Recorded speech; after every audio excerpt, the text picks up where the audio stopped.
स्वागत है आप सभी का। आप देख रहे हैं एबीपी गंगा। मैं हूं आपके साथ जया मिश्रा। बुलेटिन की शुरुआत करेंगे और सबसे पहले बात देवस्थानम पर मचे घमासान की करेंगे। देवस्थानम बोर्ड पर पुरोहितों का आंदोलन एक बार फिर से शुरू हो चुका है।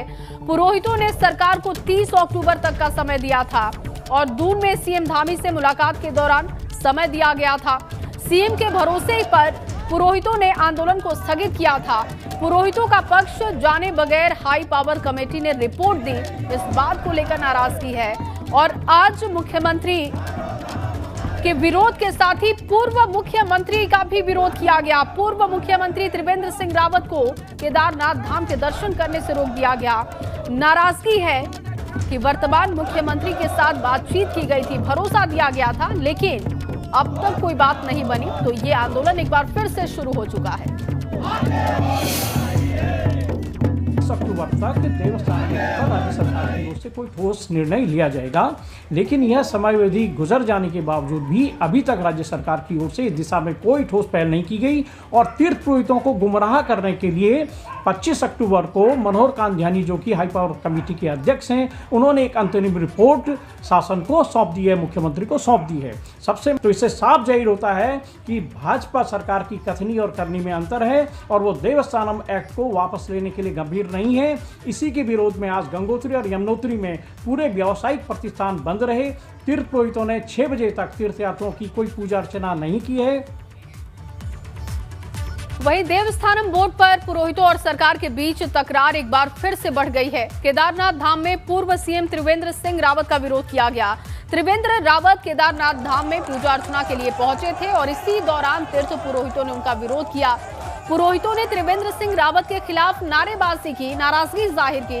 दरअसल देवस्थानम बोर्ड त्रिवेंद्र सिंह रावत के समय पर गठित किया गया, जिसे लेकर पुरोहितों में त्रिवेंद्र सिंह रावत के खिलाफ काफी गुस्सा है। ये तस्वीरें देखिए, पूर्व मुख्यमंत्री बाबा केदारनाथ के दर्शन करने के लिए पहुंचे थे, लेकिन वहां पर तीर्थ पुरोहितों ने उन्हें रोका।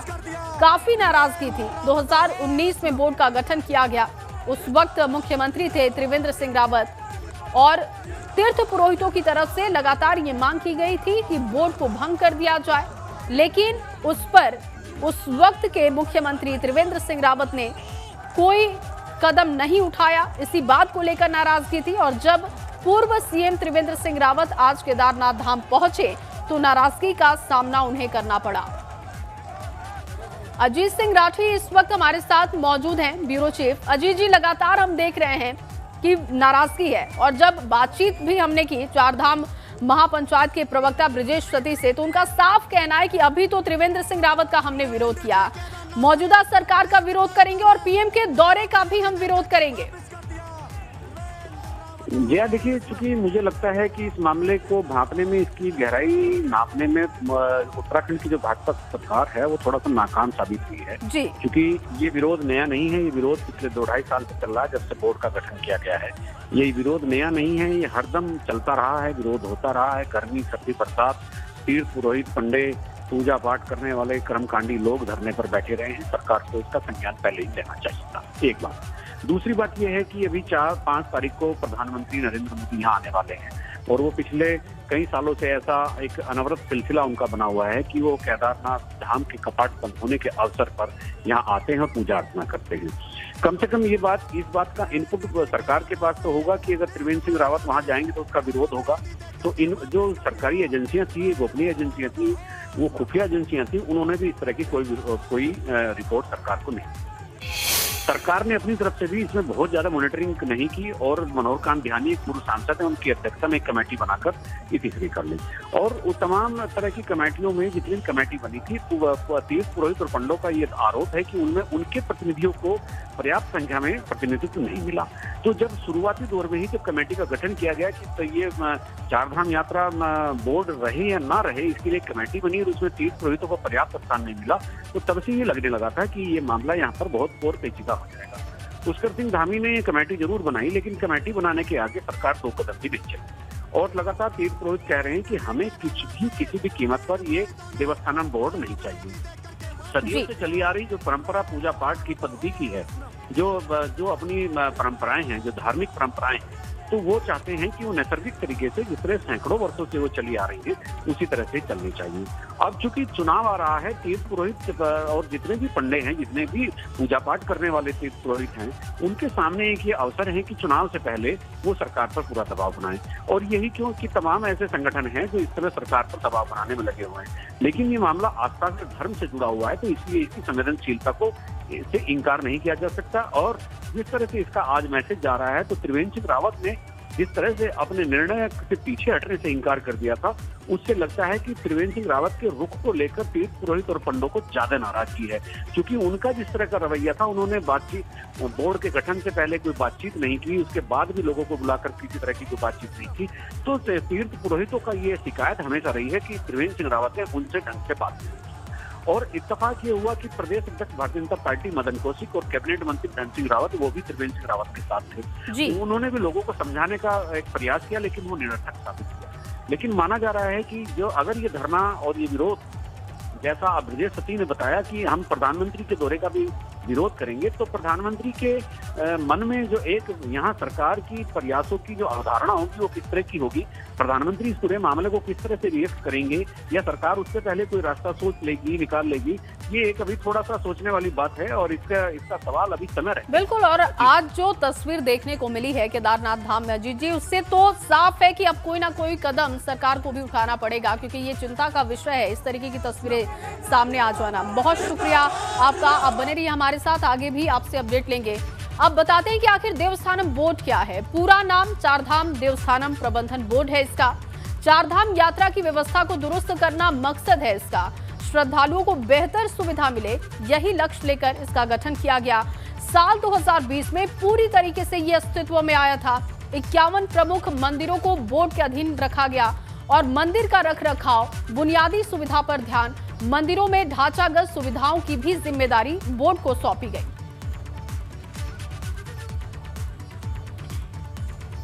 और साथ साथ आपको ये भी बता रहे हैं कि अब तक क्या क्या इस पूरे मामले में हुआ है। देखिए, आम आदमी पार्टी ने भी देवस्थानम बोर्ड का समर्थन किया। तीर्थ पुरोहितों ने दिल्ली में अनिल बलूनी से मुलाकात की थी। केदारनाथ धाम के पुरोहितों ने पीएम मोदी को भी पत्र लिखा। विवाद बढ़ने पर सीएम की पुरोहितों से मुलाकात हुई। भरोसा दिया गया था 30 अक्टूबर तक का समय था, लेकिन ये समय खत्म होने के बाद ये आंदोलन एक बार फिर से शुरू हो चुका है। मनोहर कांत ध्यानी की अध्यक्षता में कमेटी का गठन किया गया और कुंभ के दौरान तीर्थ रावत ने भरोसा दिया था।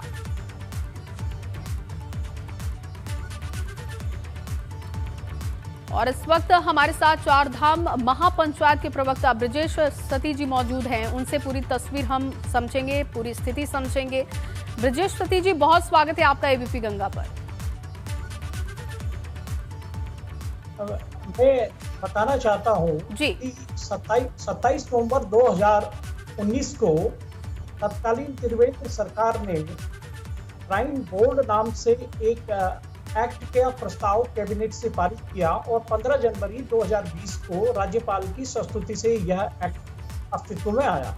उसके बाद से ही लगातार चारों धामों के तीर्थ पुरोहित और इन मंत्री निरंतर अपना प्रदर्शन अपना कर रहे थे। लेकिन इसी बीच में 9 अप्रैल 2021 को मुख्यमंत्री तीर्थ सिंह रावत ने विश्व परिषद की मार्गदर्शक मंडल की जो हरिद्वार में बैठक हुई थी, उसमें उन्होंने कहा जो देवस्थानम प्रबंधन एक्ट बना है और उसके तहत जो 51 मंदिर किए हैं, हम उस पर पुनर्विचार करेंगे। तो हमने जो है ये उस समय के लिए प्रदर्शन स्थगित किया था, लेकिन उसके बाद फिर से जी। ब्रजेश सती जी, आप लोग अभी मुख्यमंत्री से भी मिले थे, पुष्कर सिंह धामी से आप लोगों की मुलाकात हुई थी। मैं जानना चाहूंगी, विस्तार से जरा दर्शकों को बताइएगा क्या बातें हुई थी, क्या भरोसा दिया गया था, जिसके बाद आप लोगों ने आंदोलन को स्थगित भी किया था। लेकिन अब आप लोगों को सरकार की मंशा पर क्यों इस तरीके से विश्वास पैदा नहीं हो पा रहा है कि सरकार आप लोगों के लिए बेहतर कदम उठा रही है? क्या दिक्कत आप लोगों को समझ आ रही है? देखिए, 22 महीने से जो आंदोलन चल रहा था, वो मुख्यमंत्री पुष्कर सिंह धामी की पहल पर 22 मिनट में इसलिए हम लोगों ने स्थगित कर दिया कि उन्होंने हमें ठोस आश्वासन दिया। 2 कैबिनेट मंत्रियों की उपस्थिति में उन्होंने कहा कि हमें 30 अक्टूबर तक का समय दीजिए, और हम जो है इस एक्ट पर कोई न कोई ठोस कदम लेंगे और आपकी जो स्थिति मांग है इस एक्ट को वापस लेने की, हम उस पर कोई न कोई निर्णय ले लेंगे इसमें हमें इस एक्ट का समय दिया जाए। तो चारों दावों के तीर्थ पुरोहितों ने मुख्यमंत्री की इस बात पर जो है सहमति जताई कि हम 30 अक्टूबर तक आपको समय देंगे। इस बीच मुख्यमंत्री ने हमसे ये भी कहा था कि एक हाई पावर की कमेटी का इस एक्ट को अध्ययन के लिए बनाया जाएगा और इसमें जो है चारों धामों से बद्रीनाथ, केदारनाथ, गंगोत्री और यमुनोत्री से 2-2 तीर्थपुरुषों को लिया जाएगा। इसमें मैंने टोटल 8 तीर्थपुरुष भी हई पावर कमेटी में रहेंगे जी। हाई पावर कमेटी के बनने के बाद से कोई भी पहल नहीं की गई और हमारे जो 8 तीर्थपुरुषों के नाम हमारी महापंचायत की ओर से मुख्यमंत्री कार्यालय को प्रेषित किए गए थे, इस पर कुछ भी एक्शन नहीं हुआ। और जी, अब तक तो एक्शन नहीं लिया गया सरकार की तरफ से, लेकिन अब आपसे मैं ये भी समझना चाहूंगी कि अब अगला कदम क्या है, क्योंकि पीएम का दौरा भी 5 तारीख को होने जा रहा है। क्या अगला कदम आप लोगों की तरफ से? देखिए, आज आपने केदारनाथ में तो ट्रेलर देख लिया है कि मुख्यमंत्री त्रिवेंद्र सिंह रावत को किस तरह से बिना दर्शन किए वापस लौटना पड़ा, भारी विरोध उनका हुआ और शायद उन्होंने कभी कल्पना भी नहीं की होगी कि एक इतने बड़े सिर के नाम है जहाँ जयकारे जीतते हैं वहाँ उनको विरोध का सामना करना पड़ेगा। तो ट्रेलर को आज हमने दिखा दिया है। इसके अलावा गंगोत्री मंदिर में पूरी तरह से जो है व्यावसायिक प्रतिष्ठान बंद है, पूजा केवल मंदिर की भी, और हम यमुनोत्री में भी यही स्थिति रही है जी। यानी कि ये आंदोलन अभी चलता रहेगा। हालांकि लगातार सरकार की तरफ से ये बात कही जा रही है कि किसी भी तरीके की दिक्कत तीर्थ पुरोहितों को नहीं होगी। तो अब देखना होगा कि पीएम के दौरे के बाद क्या तस्वीर बनती है। बहुत शुक्रिया आपका जुड़ने के लिए बातचीत। ब्रेक के बाद एक बार फिर आप सभी का स्वागत है। सीधे बड़ी खबर का रुख करेंगे। इंटरनेट एक्सचेंज की शुरुआत कर दी गई है। राज्य मंत्री राजीव चंद्रशेखर और अनिल बलूनी ने इसकी शुरुआत की है। दून में बनाया गया है इंटरनेट एक्सचेंज और प्रदेश में इंटरनेट सेवा को बेहतर बनाने की कोशिश की जा रही है। विनोद कुमार इस वक्त ज्यादा जानकारी के साथ मौजूद हैं। विनोद, आज इंटरनेट सेवा को बेहतर बनाने की एक और कोशिश जो कारगर होती हुई दिखाई दे रही है, इंटरनेट एक्सचेंज की शुरुआत कर दी गई है। कौन कौन मौजूद था? बिल्कुल जया, देखिए आज अगर बात करें तो इंटरनेट सेवा के क्षेत्र में उत्तराखंड को बड़ी सौगात मिली है और देहरादून के आईटी पार्क में स्थापित किए गए राज्य के पहले इंटरनेट एक्सचेंज का केंद्रीय इलेक्ट्रॉनिक्स एवं सूचना तकनीकी राज्य मंत्री राजीव शेखर और राज्यसभा सांसद और भाजपा के राष्ट्रीय मीडिया प्रमुख अनिल बलूनी के माध्यम से इस कार्यक्रम का शुभारंभ किया गया है और राज्य में पहले इंटरनेट एक्सचेंज के रूप में आज स्थापित कर दिए गए हैं। राज्यसभा सांसद अनिल बलूनी की अगर बात करें तो लंबे समय से इस सपने को वो लेकर लगातार अपनी बात करते रहे हैं और आज कहीं ना कहीं आज राज्यसभा सांसद अनिल बलूनी का यह सपना साकार हुआ है और राज्य में जो इंटरनेट कनेक्टिविटी है जी। चलिए, बहुत शुक्रिया आपका तमाम जानकारी के लिए। अगली खबर की तरफ बढ़ेंगे। रुद्रप्रयाग पहुंचे सीएम पुष्कर सिंह धामी। चोपता में आयोजित कार्यक्रम में सीएम पहुंचे। पर्यटन विकास महोत्सव का यहां पर आयोजन किया गया था। और चलिए, इस बीच आपको एक और खबर बताएं। राज्यपाल गुरमीत सिंह ने टिहरी झील का दीदार किया है। बोटिंग के जरिए झील की सुंदरता को निहारा है। राज्यपाल के 2 दिवसीय दौरे का आखिरी दिन आज था। ये तस्वीरें देखिए, राज्यपाल गुरमीत सिंह ने टिहरी झील का दीदार किया। उनके साथ अधिकारी मौजूद थे। राज्यपाल के 2 दिवसीय दौरे का आज आखिरी दिन था और बोटिंग का भी लुत्फ उठाया। इस वक्त की तस्वीरें भी आपको दिखा रहे हैं। झील को फ्लोटिंग हट्स राज्यपाल पहुंचे थे। 2 दिवसीय दौरे पर राज्यपाल थे जहां पर उन्होंने टिहरी झील का दीदार किया, यहाँ की सुंदरता देखी। उनके साथ तमाम अधिकारी भी मौजूद थे। अब खबर देहरादून से है, जहां देहरादून में नौकरी के नाम पर ठगी का मामला सामने आया है। सचिवालय और विधानसभा में नौकरी लगवाने के नाम पर कई लोगों से लाखों रुपए की ठगी की गई। इतना ही नहीं, सचिवालय और विधानसभा के भीतर खाली पड़े कमरों में भरोसा दिलाने के लिए इंटरव्यू भी लिए गए और करीब 10 लोगों से सरकारी नौकरी के एवज में करीब 62 लाख रुपए लूट लिए गए। साथ ही उनका सचिवालय में इंटरव्यू भी करवाया गया। उनको नौकरी के लिए नियुक्ति पत्र भी दिए गए, लेकिन जब ज्वाइनिंग का समय आया तो कहा गया कि सरकारी वैकेंसी निरस्त हो गई है। इस पर जब पीड़ित लोगों ने पैसा वापस मांगा तो पता चला कि ये मामला फ्रॉड का था। इस मामले में पुलिस ने एक आरोपी को गिरफ्तार किया है, जिसका नाम कमल किशोर बताया जा रहा है, जबकि 2 आरोपी अभी भी फरार है। इसमें लगभग अभी पता चला है कि 10 लोगों से पैसे लिए गए थे, जिनका टोटल अमाउंट अभी 62 लाख के आसपास बैठा हुआ है। तो हमने जब हमारे पास एप्लीकेशन आई तो हमने अपनी टीमें लगाई एसएसपी सर के मार्गदर्शन के अनुसार। तो हमने जो टीमें लगाई तो ये उस टाइम पे भागा हुआ था। तो कल जब ये वापस आया तो तब उसको जो है हमने अरेस्ट किया है। तो इससे पूछताछ करने पे मालूम चला कि ये क्या करते थे कि ये शादी में मिले जो वादी थे उनसे, और वहाँ पे इनकी बातचीत हुई। इन्होंने बताया कि अगर आपको नौकरी वगैरह सरकारी नौकरी की ज़रूरत हो तो आप बता दीजिए। और अगली खबर भी देहरादून से है, जहां अपहृत नाबालिग बच्चे को पुलिस ने बरामद किया और इसके साथ साथ फिरौती की रकम भी बरामद कर ली गई है। दरअसल बदमाशों ने बच्चे को वापस करने के नाम पर 1.5 लाख रुपए की फिरौती मांगी थी और इसके बाद पुलिस ने दोनों बदमाशों को गिरफ्तार किया, जबकि एक आरोपी अभी भी फरार है और पुलिस आरोपी की तलाश में जुटी हुई है।